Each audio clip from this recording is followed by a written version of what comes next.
Hi friends, welcome back to Mahabharata series episode number 36. ఇప్పుడు వరకు జరిగిన కథ ఏంటంటే, పాండవులు నారదుడి సమక్షంలో ఒక ఒప్పందం చేసుకున్నారు. ద్రౌపది ఒక్కొక్కరి దగ్గర ఒక్కొక్క సంవత్సరం ఉండేలాగా, ద్రౌపది ఒక పాండవులతో ఉన్నప్పుడు మరొక పాండవులు వారున్న చోటికి రాకూడదు. ఇది నియమం. ఒకసారి అర్జునుడు ద్రౌపది మరియు ధర్మరాజు ఉన్న చోటుకు వెళ్లాల్సి వస్తుంది. నిబంధన అతిక్రమించడంతో అర్జునుడు తీర్థయాత్రలకు ప్రయాణమయ్యాడు.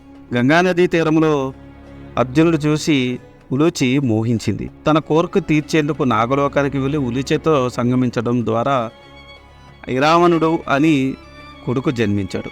ఆ తర్వాత చిత్రాంగదుడు నగరానికి వెళ్ళారు. అక్కడ చిత్రాంగదను చూసి మోహించి చిత్రాంగదను వివాహం చేసుకున్నాడు. చిత్రాంగదతో ఒక కొడుకును కూడా కన్నాడు.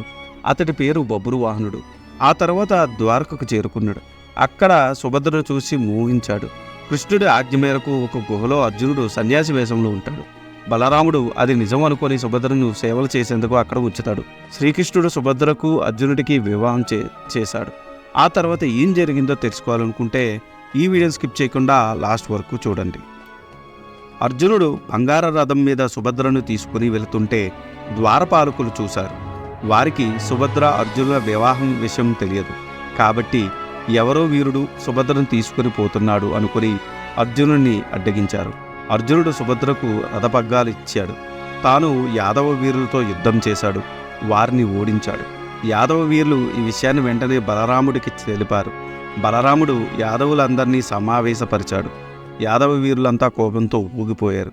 వెంటనే పోయి అర్జునుడి మీద యుద్ధం చేసి సుభద్రను తీసుకుని వద్దాము అని అనుకున్నారు. వారిని శాంతపరిచి బలరాముడు శ్రీకృష్ణుడితో, కృష్ణ, నీకు తెలియకుండా అర్జునుడు సుభద్రను తీసుకుని వెళ్ళాడా అని అడిగాడు. అన్నయ్య, అర్జునుడు తన మేనమరదలు వివాహమాడి తీసుకుని వెళ్ళాడు. అది తప్ప ద్రోణాచార్య శిష్యుడు అర్జునుడిని జయించడం అంత సులభమా?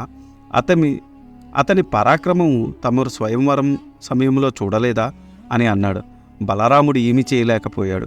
అక్కడ అర్జునుడు సుభద్రతో ఇంద్రప్రస్థము చేరాడు. సుభద్ర, మనం ఇలా వెళితే ద్రౌపది మనల్ని చూసి పరుషంగా మాట్లాడుతుంది. అందుకని ముందు నువ్వు వెళ్ళి ద్రౌపదిని, మీ అత్తగారు కుంతిని పరిచయం చేసుకొని వారి అభిమానాన్ని సంపాదించు అని చెప్పి సుభద్రను కొంతమంది గోపబాలికలతో అంతఃపురానికి పంపాడు. సుభద్ర అంతఃపురానికి వెళ్ళి ముందు కుంతికి, తర్వాత ద్రౌపదికి నమస్కరించింది. వారి దీవెనలు పొందింది. తర్వాత అర్జునుడు నగర ప్రవేశం చేశాడు. అన్నలకు కుంతికి నమస్కరించి వారి దీవెనలు తీసుకున్నాడు. తర్వాత వసుదేవుడు, బలరామకృష్ణులు అర్జునుడికి అంతులేని కానుకలు తీసుకుని వచ్చారు. ధర్మరాజు యదు ప్రముఖులకు నమస్కరించి వారి దీవెనలు తీసుకున్నాడు. అందరూ ఆనందంగా ఒకరినొకరు అభినందించుకున్నారు. సుభద్ర గర్భం ధరించి లోకోత్తర పరాక్రమవంతుడైన అభిమన్యుడికి జన్మనిచ్చింది. అభిమన్యుడు ధౌమ్యుని వద్ద వేదాంగాలు అభ్యసించాడు. తండ్రి అర్జునుడి వద్ద అస్త్రశస్త్ర విద్యలు అభ్యసించాడు. పాండవులకు ద్రౌపది వలన ప్రతివింధ్యుడు, శృతసోముడు, శృతకీర్తి, శతానీకుడు, శృతసేనుడు అను 5 ఉప పాండవులు జన్మించారు. తరువాత ఒకరోజు అర్జునుడు కృష్ణుడు చూసి, బాబా, ఇక్కడ ఎండలు ఎక్కువగా ఉన్నాయి. మనం మంచి వన ప్రాంతాలకు వెళ్ళి అక్కడ సరదాగా గడుపుదామా అని అన్నాడు. కృష్ణుడు సరే అన్నాడు. అందరూ కాండవ వన సమీపంలో ఉన్న అడవికి వెళ్ళారు. వారక్కడ విహరిస్తుండగా ఒకరోజు అగ్నిదేవుడు బ్రాహ్మణ వేషంలో వారి వద్దకు వచ్చాడు. కృష్ణార్జునులు ఆ బ్రాహ్మణుడికి అర్ఘ్యపాద్యములు ఇచ్చి సత్కరించారు. అయ్యా, నాకు బాగా ఆకలిగా ఉన్నది, తమరు భోజనం పెట్టగలరా అని అడిగాడు అగ్నిదేవుడు. మీకు ఏది ఇష్టమో చెప్పండి, పెడతాము అని అన్నారు కృష్ణార్జునులు. అప్పుడు అగ్నిదేవుడు తన నిజస్వరూపం చూపించి, నేను అగ్నిదేవుణ్ణి, నేను ఆ కాండవ వనాన్ని దహించాలి, కానీ ఇంద్రుడు అడ్డుపడుతున్నాడు. ఇంద్రుడి మిత్రుడైన తక్షకుడు ఆ వనంలో ఉన్నాడు. అతనిని రక్షించడానికి ఇంద్రుడు నాకు అడ్డుపడుతున్నాడు. తమరు ఇంద్రుడు కలిగించే ఆటంకాలు తొలగిస్తే నేను కాండవ వనాన్ని నిరాటంకంగా భుజిస్తాను అని అన్నాడు. అప్పుడు అర్జునుడు అగ్నిదేవత, అయ్యా, నీకు ఈ కాండవ వనం దహించాలని ఎందుకు కోరిక కలిగింది అని అడిగాడు. దానికి అగ్నిదేవుడు ఇలా చెప్పాడు. శ్వేతకి అనే రాజసి సత్రయాగాన్ని చేయడానికి సంకల్పించాడు. అది 100 సంవత్సరాలు జరిగే యజ్ఞం. ఏ ఋత్విక్కు దానికి ఒప్పుకోలేదు. అప్పుడు శ్వేతకి ఈశ్వరుని గూర్చి ఘోర తపస్సు చేశాడు. ఈశ్వరుని ప్రత్యక్షమయ్యాడు. దేవా, నేను 100 సంవత్సరాల పాటు జరిగే సత్రయాగం చెయ్యాలని సంకల్పించాను. నువ్వు నాకు ఋత్వికుగా ఉండాలి అని అడిగాడు. దానికి ఈశ్వరుడు, శ్వేతకి యజ్ఞాలు చేయించే పని బ్రాహ్మణులది, అందుకని నీకు దుర్వాసుని యజ్ఞకునిగా నియమిస్తాను. నీవు 100 సంవత్సరాలు ఎడతగని నీతిద్ధారతో యజ్ఞము చేసి అగ్నిదేవునికి తృప్తిపరచుము అని అంతర్ధానమయ్యాడు. ఆ ప్రకారం శ్వేతకి సత్రయాగం చేశాడు. అప్పుడు తాగిన నీతితో నాకు జీర్ణం శక్తి తగ్గింది, మహావ్యాధిగా మారింది. కాండవవనంలో ఉన్న ఔషధులు సేవిస్తే గాని ఆ వ్యాధి తగ్గదు అని బ్రహ్మదేవుడు చెప్పారు. అందుకని కాండవాన్ని దహించాలని ఈ కోరికగా ఉంది అని అన్నాడు అగ్నిదేవుడు. అప్పుడు అర్జునుడు అగ్నిదేవునితో, అగ్నిదేవ, మా వద్ద అస్త్రములు శస్త్రములు ఉన్నవి, కానీ వాటిని ప్రయోగించడానికి తగిన ధనస్సు రథము ప్రస్తుతం మా వద్ద లేవు, అందుకని ఆలోచించము అని అన్నాడు. అప్పుడు అగ్నిదేవుడు వరుణుడిని ధ్యానించాడు.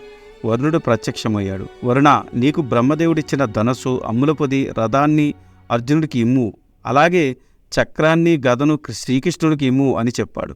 అప్పుడు వరుణుడు గాంధీవము అనే ధనస్సును, అక్షయ తునీరాళములు, కపిధ్వజముతో కూడిన రథమును అర్జునుడికి ఇచ్చాడు. అలాగే సుదర్శనము అనే చక్రాయుధాన్ని, కౌముదికిము అనే గదను శ్రీకృష్ణుడికి ఇచ్చాడు. కృష్ణార్జునులారా, ఈ గాంధీవము, అక్షయ తునీరాలు, చక్ర గదలను ప్రయోగించి నాకు రక్షణ కల్పించండి అని అడిగాడు అగ్నిదేవుడు. అగ్నిదేవ, నీకింకేమీ భయం లేదు, నువ్వు కాండవవనమును దహించుము అని అన్నాడు అర్జునుడు. రెట్టించిన ఉత్సాహంతో అగ్నిదేవుడు కాండవవనాన్ని దహిస్తున్నాడు. కాండవవనానికి ఇరువైపులా శ్రీకృష్ణార్జునులు నిలబడ్డారు. కాండవవన రక్షకులు అడ్డగించిన అర్జునుడు వారిని చంపాడు. కాండవవనంలో ఉన్న జంతువులు, పక్షులు, పాములు అన్ని ప్రాణులు అగ్నిజ్వాలలో పడి మరణించసాగాయి. ఇది చూసి దేవతలంతా దేవేంద్రుడి వద్దకు వెళ్ళారు. కాండవవన దహనాన్ని గురించి చెప్పారు. దేవేంద్రుడు అదిరిపడ్డాడు. వెంటనే తన మిత్రుడి దక్షిని కాపాడాలని నిశ్చయించుకున్నాడు. ఉరుములతో మెరుపులతో కుంభవృష్టి కురవాలని మేఘాలను ఆజ్ఞాపించాడు. ఇంద్రుడు కురిపించే కుంభవృష్టి కాండవవనం మీద పడకుండా అర్జునుడు తన బాణాలతో ఒక కప్పు నిర్మించాడు. అగ్నిదేవుని జ్వాలల నుండి రక్షించుకోవడానికి తక్షకుని కుమారుడైన అశ్వసేనుడు అనే సర్పము తన తల్లితోక పట్టుకొని ఆకాశంలో పరిగెత్తుతున్నాడు. అది చూసి అర్జునుడు అశ్వసేను తన బాణాలతో కొట్టాడు. అది చూసి మహేంద్రుడు అర్జునుడి మీద మోహినీమాయను ప్రయోగించాడు. అశ్వసేనుని, అతని తల్లిని కాపాడాడు. తక్షకునికి ఏమైనదోనని భయపడ్డాడు. అర్జునుడితో యుద్ధం చేశాడు. ఇద్దరికీ ఘోర యుద్ధం జరిగింది.